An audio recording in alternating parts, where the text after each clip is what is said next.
Good evening everyone. প্রত্যেককে স্বাগত জানাই তোমাদের এই ছোট্ট ইউটিউব চ্যানেলে। আজকে আমরা একটা ইম্পর্টেন্ট এবং গুরুত্বপূর্ণ একটা টপিক নিয়ে ডিসকাস করতে তোমাদের মাঝে চলে আসলাম। আজকের সেশনে আমরা জানবো যে 10 আমাদের যখন শেষ হয়ে যাবে, ক্লাস 10 যখন আমাদের শেষ হয়ে যাবে, আমরা কোন রাস্তায় হাঁটবো, কোন রাস্তাটা আমাদের জন্য উপযুক্ত হবে, আর কি করা উচিত আমাদের আগের দিকে। তো চলো আজকের এই ছোট্ট সেশনে আমরা এই সমস্ত কনফিউজিং কোয়েশ্চেন নিয়ে হালকা ফুলকা এবং পুরো ডিটেলস জানার চেষ্টা করব। তো কেউ কি করবে না, মিস করবে না এবং কেউ কিছু স্কিপ করবে না। লাস্ট অবধি ভিডিওটি দেখো। তোমার ক্যারিয়ার তোমার ডিপেন্ড করবে তোমার এই তিনটি কোর্সের ভিতরে কোন কোর্সটা তুমি বাছাই করবে, তার উপরে ডিপেন্ড করবে তুমি কোন দিকে হাঁটবে। ঠিক আছে, তো চলো শুরু করা যাক এই ছোট্ট সেশনটা শুরু করার আগে একটাই কথা, যদি তোমাদের এই ক্লাসগুলো আমাদের উপকৃত হোক, অবশ্যই একটা লাইক করে যেও, কারণ তোমাদের লাইকের দ্বারাই আমরা কিন্তু আগের ভিডিও করার জন্য মোটিভেট হয়ে থাকি। তো আগের দিকে চলি। প্রথমত বলি, ক্লাস 10 যখন তোমাদের শেষ হয়ে যায়, ক্লাস 10 শেষ হওয়ার পরে তোমাদের তিনটি রাস্তা খোলা হয়। কি কি রাস্তা খোলা হয়? তিনটি রাস্তা। তাহলে সেই তিনটি রাস্তা স্যার কি কি? এক মিনিট ওয়েট করবে একটু। তিনটি রাস্তা হচ্ছে সায়েন্স, কমার্স, আর্টস। মানে তোমাদের যখন ক্লাস 10 এর এক্সাম শেষ হয়ে যাবে, তোমার তিনটি রাস্তা খোলা হবে। সায়েন্সে যেতে পারো, কমার্সে যেতে পারো, আর্টসে যেতে পারো। এখন তোমাদের জন্য কোনটা কি বেস্ট হবে বলে দিই। আমরা ধাপে ধাপে জানবো। কটা রাস্তা খুললাম? তিনটে রাস্তা। এই তিনটে রাস্তার মধ্যে তুমি যেটাতে অ্যাফোর্ড করতে পারবে টাকা দিয়ে, তোমার যেখানে ইন্টারেস্ট আছে এবং তুমি আলটিমেট কি হতে চাও লাইফে, তার উপরে ডিপেন্ড করে তোমার কোর্স চুনতে হবে, মানে রাস্তা ঠিক করতে হবে। তুমি সায়েন্সে যাবে নাকি আর্টসে যাবে নাকি কমার্সে যাবে। এখন চলো বলি, প্রথম এক এক করে জানবো। সায়েন্স নিয়ে পড়লে আমরা কি কি হতে পারি, কমার্স নিয়ে পড়লে আমরা কি কি হতে পারি, আর্টস নিয়ে পড়লে আমরা কি কি হতে পারি। সায়েন্স নিয়ে পড়লে আমাদের কি কি সাবজেক্ট পড়তে হয়, আর্টস নিয়ে পড়লে আমাদের কি কি সাবজেক্ট পড়তে হয়, কমার্স নিয়ে পড়লে আমাদের কি কি সাবজেক্ট পড়তে হয়। ঠিক আছে, তো প্রথমত পড়বো সায়েন্স নিয়ে। কি নিয়ে পড়বো? সায়েন্স নিয়ে। যখন কেন সায়েন্স নিয়ে পড়বো? বেশিরভাগ স্টুডেন্ট কি করছে বর্তমানকার দিনে, সায়েন্সকে বেশি প্রেফার দেয়। কারণ সায়েন্স নিলে আমরা যে কোনো দিক থেকে বাঁকিয়ে নিতে পারি নিজেকে। ঠিক আছে, তার জন্য বেশিরভাগ ক্ষেত্রে সায়েন্সকে নেয়। তার জন্য আমরা আগে সায়েন্স নিয়ে ডিসকাস করব। সায়েন্সে মেনলি কি কি থাকে, কি কি আমাদের হতে পারবো, সেগুলি নিয়ে।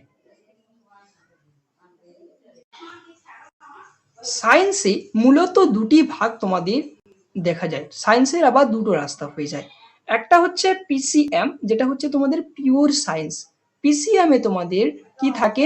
ফিজিক্স থাকে, কেমিস্ট্রি থাকে আর ম্যাথ থাকে। আর একটা আছে পিসিবি। পিসিবি যেটাকে জীবন বিজ্ঞান থাকে সেখানে। ঠিক আছে, ফিজিক্স থাকে, কেমিস্ট্রি থাকে, বায়োলজি থাকে। যে সমস্ত স্টুডেন্ট ম্যাথ নিয়ে প্রবলেম থাকে কিন্তু সায়েন্সে পড়ার শখ থাকে, তারা বায়ো সায়েন্স মানে পিসিবি প্রেফার করে। যাদের ম্যাথ ভালো থাকে তারা পিসিএম কে প্রেফার করে থাকে। এই কোর্সটা করলে আমরা মেনলি কিসের জন্য করে থাকি? যদি কেউ মেনলি ডাক্তার হতে চায় এমবিবিএস করবে, যদি নার্সিং হতে চায়, ফার্মেসি নিয়ে করতে চায়, বায়োটেক, বিটেক এই সমস্ত নিয়ে যদি করে, তাহলে সায়েন্স নিয়ে আমরা পড়ে থাকি। তো সায়েন্স থেকে আমরা অনেক বড় বড় জায়গায় কিন্তু পৌঁছাতে পারি। ঠিক আছে, এখন সায়েন্স নিয়ে কি কি সাবজেক্ট থাকে কি কি থাকে না আমরা বললাম। এরপরে যাব আর্টসের দিকে। আর্টসের দিকে দেখো, আর্টস আর কমার্স একসাথে আমি রেখেছি। কমার্স প্রথমে পড়বো। কমার্স কি স্যার? কমার্স হচ্ছে টাকা পয়সা, ব্যবসা বাণিজ্য এবং অর্থনীতির হিসাব নিকাশ করা হয়। এর দ্বারা আমরা কি কি হতে পারি? এই কমার্স থেকে আমরা পড়লে আমরা চার্টেড অ্যাকাউন্টেন্ট সিএ হতে পারি, কোম্পানি সেক্রেটারি হতে পারি, ব্যাংকিং এমবিএ হতে পারি, ফাইন্যান্সিয়াল অ্যানালাইসিস, যে ফাইন্যান্স নিয়ে যারা অ্যানালাইসিস করে তারাও হতে, সেই সমস্ত পোস্টগুলোতে আমরা পেতে পারি। এছাড়াও যদি আমরা ম্যান কথা বাণিজ্য করতে চাই, ব্যবসা করতে চাই, তাহলে আমাদের কমার্স পড়া অনেকটাই বেস্ট। ঠিক আছে, এখন বলি কমার্সের সাবজেক্ট কি কি থাকে।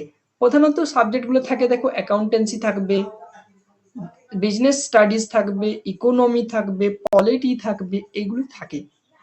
ঠিক আছে, পলিটি থাকে কিনা জানি না। আর এদিকে দেখো, সরি পলিটি থাকে না। এরপরে দেখো আর্টস।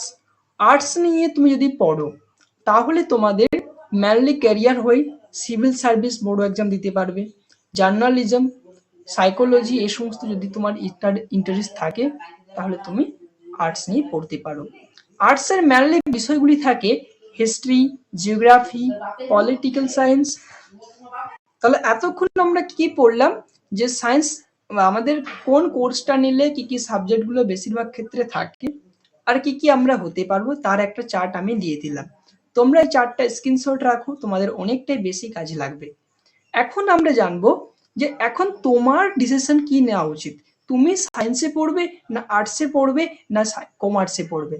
এখন ডিপেন্ড করছে অনেকগুলো বিষয়ের ওপরে। তাহলে এক এক করে আমরা দেখবো, ঠিক আছে। প্রথমত দেখো, আপনার ভালো লাগা ও আগ্রহতা, মানে তুমি আলটিমেট কি চাও, পেশন কি। তুমি এমন দেখো, তুমি ক্যারিয়ার গড়ার রাস্তায় আছো এখন। 10 অবধি তোমার স্কুল শিক্ষা ছিল, ঠিক আছে। এখন তুমি যা করবে তোমার ভবিষ্যৎ গড়ার জন্য করবে। তার জন্য তুমি দেখো তোমার ইচ্ছা কি, তুমি কি চাও। তুমি একজন সিঙ্গার হতে চাও, না গায়ক, কোনো স্কুলের টিচার হতে চাও, না কোনো বিজ্ঞানী হতে চাও, না ডাক্তার হতে চাও, ডিপেন্ড করছে তোমার ওপরে। দ্বিতীয় নম্বর হচ্ছে ক্যারিয়ার গোল। ক্যারিয়ার গোল মানে কি, এটা যেটা বললাম, ক্যারিয়ার গোল মানে কি, আপনি বড় হয়ে ঠিক কি হতে চান সেটার ওপরেও ডিপেন্ড করে। আর কি আছে, নিজের ক্ষমতা বিচার করুন। এই যে লাস্ট অপশনটা, এটা সব থেকে বেশি ইম্পর্টেন্ট।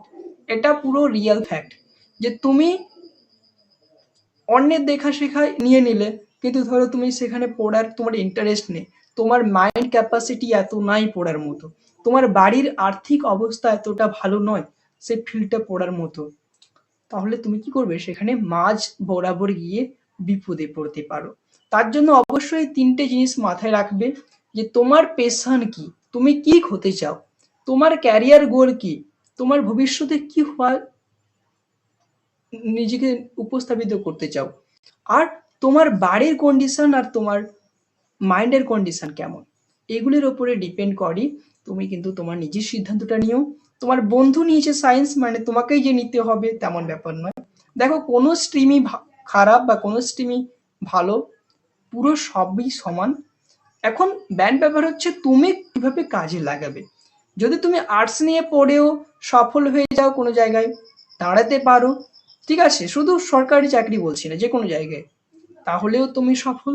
যদি সায়েন্স নিয়ে কিন্তু করতে না পারো তাহলেও কিন্তু তুমি অসফল, ঠিক আছে। এখন ম্যান ব্যাপার হচ্ছে তুমি কোন ফিল্ডে করে তাড়াতাড়ি তুমি একটা ভালো জায়গায় পৌঁছাতে পারবে, নিজে চিন্তা ভাবনা করবে, নিজে ডিসিশন নেবে, ঠিক আছে।